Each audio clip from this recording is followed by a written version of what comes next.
Perkenalkan, nama saya Zahwa Hanisa Fira dan dari program studi D3 Farmasi Poltekkes Kemenkes Jambi.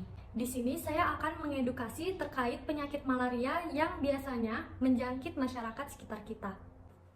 Malaria merupakan suatu penyakit yang disebabkan oleh infeksi parasit yang ditularkan oleh gigitan nyamuk, terutama nyamuk Anopheles. Penyakit malaria terbagi menjadi dua, yaitu penyakit malaria biasa dan penyakit malaria berat.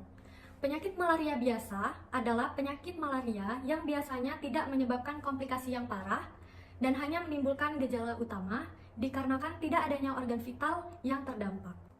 Sedangkan penyakit malaria berat merupakan komplikasi dari jenis biasa apabila tidak segera ditangani. Data kasus malaria di Indonesia berdasarkan data Kementerian Kesehatan Republik Indonesia. Jumlah kasus malaria di Indonesia terus meningkat dalam kurun waktu 2020 hingga 2022. Dari 254.055 kasus di tahun 2020 menjadi 443.530 kasus di tahun 2022. Selanjutnya, penyebab dari penyakit malaria.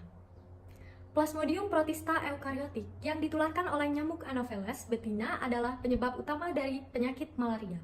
Di dalam tubuh manusia, parasit ini bersembunyi dan berkembang biak di dalam hati ataupun liver, kemudian menginfeksi sel darah merah sehingga menyebabkan gejala seperti demam dan sakit kepala, yang mana pada kasus yang parah akan mengarah ke koma atau tidak sadarkan diri hingga kematian. Lalu, bagaimana sih upaya kita sebagai masyarakat untuk mencegah penyakit malaria? Menurut anjuran Kemenkes RI, beberapa upaya untuk mencegah malaria adalah: yang pertama, membersihkan lingkungan dengan air mengalir, serta jangan lupa untuk membersihkan peralatan rumah tangga secara rutin.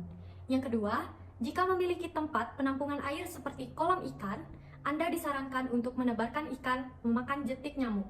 Yang ketiga, menutup penampungan air saat tidak digunakan.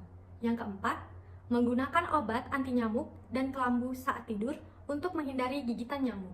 Yang kelima, menghindari aktivitas di dekat perairan saat malam karena nyamuk malaria lebih aktif di malam hari. Pengobatan jika teman-teman dan masyarakat sekitar kita telah terjangkit oleh penyakit malaria, yaitu dengan terapi kombinasi berbasis artemisinin atau artemisinin based combination therapy atau ACT.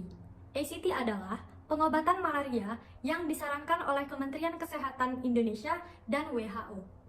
ACT merupakan kombinasi dari dua atau lebih obat yang bekerja melawan parasit malaria melalui cara yang berbeda, misalnya artemether lumefantrine atau Coartem dan artesunate mefloquine.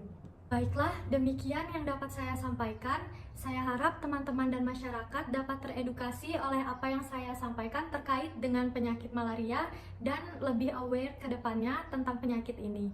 Lebih dan kurang saya mohon maaf. Saya ucapkan terima kasih dan wassalamualaikum warahmatullahi wabarakatuh.